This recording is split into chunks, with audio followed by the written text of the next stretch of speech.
ভারত সম্প্রতি আরেকটি ইতিহাস সৃষ্টি করেছে। চন্দ্রযান-3 সফল অবতরণ করেছে। এরপরে ভারতীয় মহাকাশ গবেষণা সংস্থার বিজ্ঞানীদের একটি গবেষণায় জানা গেছে যে চাঁদের যে অঞ্চলে চন্দ্রযান-3 অবতরণ করেছে তার বয়স 3.7 বিলিয়ন বছর।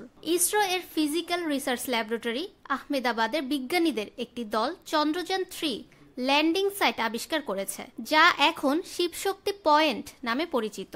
এই সাইটে একটি রূপগত এবং ট্রপোগ্রাফিক বিশ্লেষণ করা হয়। 23 আগস্ট 2023 তারিখে ভারত ইতিহাস তৈরি করেছিল।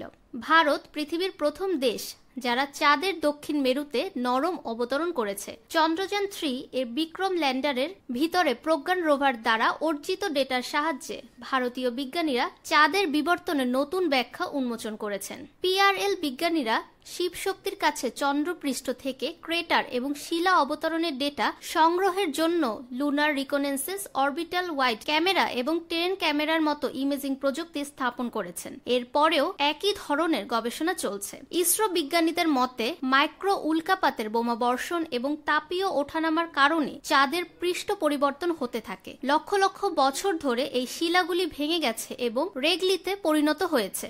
ফাহমিদা বিনতে আনোয়ার, নিরপেক্ষ নিউজ ডেস্ক, ঢাকা।